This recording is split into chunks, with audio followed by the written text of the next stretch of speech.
मध्य प्रदेश में उपचुनाव की तारीखों के ऐलान से ठीक पहले कांग्रेस बीजेपी पर हमलावर हो गई है। कांग्रेस ने कोरोना संक्रमण और कृषि अध्यादेश बिल को लेकर मोदी सरकार से लेकर शासन और प्रशासन पर तीखे हमले किए। मीडिया से चर्चा में कांग्रेस विधायक जीतू पटवारी और सांवेर प्रत्याशी प्रेमचंद्र गुड्डू ने बीजेपी पर आरोपों की छड़ी लगा दी। विधायक जीतू पटवारी ने कहा, प्रशासन की टीम कार्रवाई को लेकर दोहरा मापदंड अपना रही है, क्योंकि एक तरफ बीजेपी नेताओं को सार्वजनिक आयोजनों और भीड़ लगाने की अनुमति दी जा रही है, वहीं दूसरी तरफ आम लोगों पर सख्ती दिखाई जा रही है। जीतू पटवारी ने प्रदेश की बदहाल स्वास्थ्य सेवाओं को लेकर भी शासन प्रशासन को कटघरे में खड़ा किया। वहीं ज्योतिरादित्य सिंधिया और शिवराज सिंह चौहान की जोड़ी को जिस तरीके से शिव सिंधिया एक्सप्रेस का नाम दिया गया, उसको लेकर भी जीतू पटवारी ने अपनी प्रतिक्रिया व्यक्त की। पटवारी ने कहा, शिव सिंधिया एक्सप्रेस प्रदेश के विनाश के लिए तैयार की गई है। जनता मध्य प्रदेश की देखें, 30% लोगों के पास अनाज की खाने पीने की 30% परिवारजनों के पास प्रदेश में परेशानियां आने लगी है। मैं मानता हूं कि राव में जहां पिथमपुर काम करने वाले लोग थे, घर बैठे हैं पिछले 6 महीने से। आप चाहे तो सर्वे कर सकते हैं। मैं चुनौती देता हूं सरकार को। एक टाइम भोजन कई परिवार के लोग, कई सैकड़ों परिवार के लोग करने लगे हैं। ये देश की आज़ादी के बाद पहली बार अवसर आया है। एक टाइम भोजन कई परिवार के लोग करने लगे हैं। पिड़वाई का किस्सा अखबारों में देखा, एक दंपत्ति दूध के पैसे नहीं थे तो आत्महत्या कर, ये स्थिति बनने लगी है। मैं मानता हूं सरकार ने सजग होना चाहिए। प्रशासन ने फिर से शासन जनप्रतिनिधियों के साथ मिलकर सार्वजनिक वितरण प्रणाली से राशन वितरण कराने की प्रोसेस करनी चाहिए। कांग्रेस पार्टी इसकी मांग करती है। हाँ, बिल्कुल सही है। मैंने सुना नहीं, उनका ट्वीट आया था आदरणीय ज्योतिरादित्य सिंधिया जी का। शिव ज्योति एक्सप्रेस ने मध्य प्रदेश के लोकतंत्र की हत्या की है। शिव ज्योति एक्सप्रेस ने जिस तरीके से मध्य प्रदेश में कोरोना को आमंत्रित किया है, जो मौतें मध्य प्रदेश में 2500 से ज़्यादा हुई, उसके लिए दोषी अगर कोई है तो ये शिव ज्योति एक्सप्रेस है। इन्होंने जिस तरीके से शिव ज्योति एक्सप्रेस ने मध्य प्रदेश के रोजगार को इस कोरोना के काल में छीना है, वो सर्वविदित है। जो विद्वान अतिथि शिक्षकों के साथ हठधर्मिता की है, ये एक्सप्रेस ही उसकी जिम्मेवार है। जो किसानों के साथ अत्याचार, उनकी ऋण माफ़ी योजना रुकी, जैसे अभी प्रेमचंद गुड्डू जी ने कहा कि एक मुख्यमंत्री की डिमांड क्या थी, अब उसको करने का कर्तव्य पालन के लिए पद मिला है तो अब चुप है, मौन है। मैं मानता हूं कि ये सब दोषी अगर कोई है तो शिव ज्योति एक्सप्रेस है।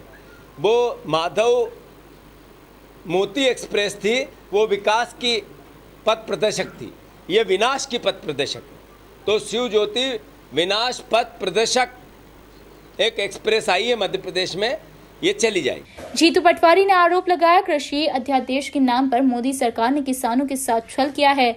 जीतू पटवारी ने कहा, मंडी एक्ट समाप्त करने के साथ ही इस अध्यादेश के माध्यम से मोदी सरकार कृषि क्षेत्र में कॉरपोरेट कंपनियों का कब्जा चाहती है।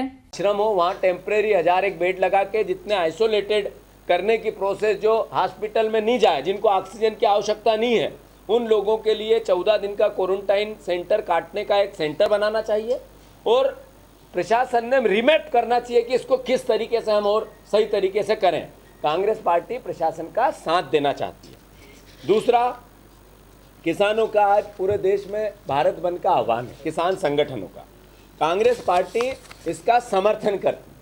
कांग्रेस पार्टी रोड पे आके इस पेंडेमिक में बंद नहीं कराएगी, पर यह जरूर है कि किसानों की जो वेदना है पूरे देश की, मोदी सरकार को जो चुना, उनका एक वादा था, बहुत हुई महंगाई की मार, अब की बार मोदी सरकार, एक वादा था किसानों की आय दुगनी 2022 तक करेंगे, दूसरा वादा। तो मोदी सरकार का ये षड्यंत्र, बार बार आग्रह करने के बाद भी उन्होंने कानून पास कर दिए राज्यसभा और लोकसभा से। कांग्रेस पार्टी इसका विरोध करती है। पूर्ण बात आती है कारपोरेट एग्रीकल्चर, उससे ठेका प्रथा पे जमीनों को लेना उद्योगपतियों को खेती के लिए।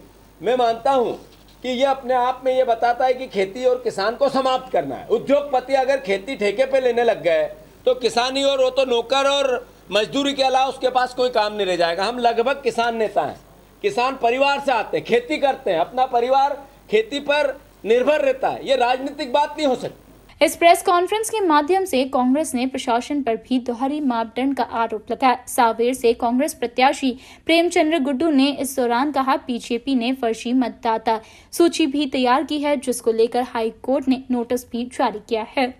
पटवारी जी ने हमारी सब बात आपके बीच में रख दी है, लेकिन सावेर क्षेत्र में किस तरीके से प्रशासन और भारतीय जनता पार्टी के नेताओं ने, चाहे वो वोटर लिस्ट का मामला हो, फर्जी नाम बढ़ा रखे, हाई कोर्ट ने नोटिस भी दिया है, लेकिन उनको वो जवाब भी नहीं दे रहे हैं। तो बड़े पैमाने पे वहाँ पे फर्जीवाड़ा करने की तैयारी प्रशासन से मिलके भारतीय जनता पार्टी ने की है। मैं मांग करता हूँ कि ये चुनाव किसी हाई कोर्ट जज को ऑब्जर्वर बना के करवा जाए और जिससे वो चुनाव निष्पक्ष हो पाएगा। कांग्रेस ने कहा, यदि प्रशासन पक्षपात के साथ अपनी दायित्व का निर्वहन करेगा तो कांग्रेस भी उसी शैली में जवाब देने के लिए तैयार है। कुल मिलाकर कांग्रेस ने इस पत्रकार वार्ता के माध्यम से यह बताने की कोशिश की है कि उपचुनाव में कांग्रेस आक्रामक मुद्रा में चुनाव लड़ेगी। Bureau report, ANN news, Indore.